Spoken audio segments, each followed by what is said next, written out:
Welcome to the eCommerce Models Masterclass, a practical walkthrough designed to give you a clear map of online business approaches and when to use them. Over the next slides, we'll unpack core structures, trade-offs, and real-world examples so you can spot opportunities, evaluate risk, and make smarter decisions about building or scaling an online commerce venture. This slide lays out a four-layer stack that forms the foundation of most e-commerce models, from customer-facing experience to underlying infrastructure. When storefronts, payment and logistics enablers, ecosystem partners, and cloud or ERP systems are tightly integrated, firms gain defensible advantage and scalable economics. When layers are misaligned, you typically see margin erosion, inefficiency, and slower growth. Direct-to-consumer brands take ownership of the entire end-to-end process, from manufacturing to post-purchase care, and use that control over data to iterate quickly, build community, and command premium pricing. The playbook relies on a focused product story, hero SKUs, micro-influencer partnerships, and frictionless checkout combined with logistics that support fast delivery and strong customer lifetime value. Third-party seller models, like Amazon FBA, leverage built-in platform traffic and outsource logistics while competing primarily on reviews and algorithmic discoverability. Success depends on dynamic repricing, tight inventory velocity, and policy compliance, while the platform's global reach, trust signals, and advertising tools help offset margin pressure that comes from marketplace fees and competition.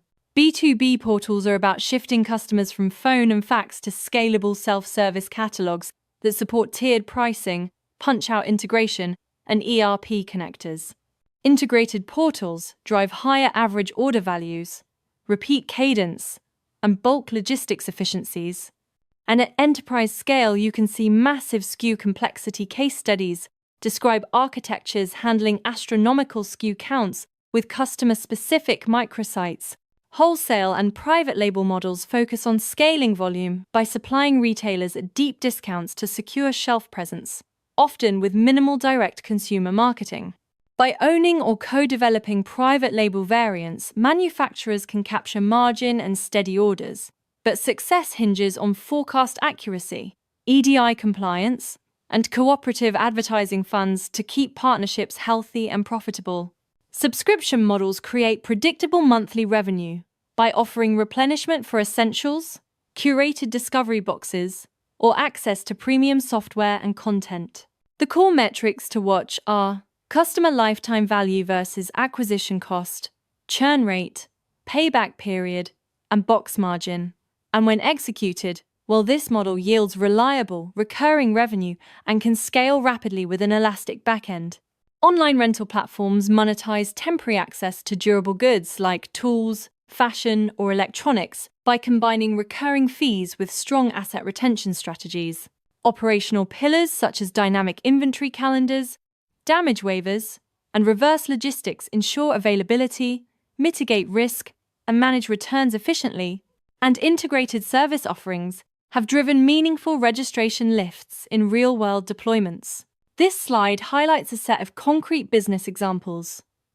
Consumer-to-consumer marketplaces that monetize listings and escrow services, white label grocers that capture substantial share of sales through owned brands, and new hybrid models that pair influencer storefronts with just-in-time fulfillment to eliminate inventory risk, while capitalizing on fast-moving trends and social virality. Quick response. Retailing ties POS data to suppliers for micro-batching that reduces markdowns and stockouts, while coupling that approach with just-in-time manufacturing lowers working capital and enables real-time responses to viral trends. The model demands supplier, proximity, and fast transport options, and when the flow works, it optimizes inventory, increases sell-through, and shortens the path from trend to shelf. The evaluation framework combines model scoring, key performance metrics, and scenario stress testing to guide selection and investment decisions. You score capital intensity, control needs, speed to market, and customer LTV, then track contribution margin, cash conversion cycle, repeat rate, and channel dependency, and finally run shocks for capital, logistics, and platform policy to decide mitigation and full commitment. The 30-day validation and iteration cycle is a rapid path from idea to decision. Build a one-page storefront, source a focused micro-range, run targeted ads, and measure net profit and repeat intent. Use fast feedback loops across pricing, fulfillment, and narrative to refine unit economics.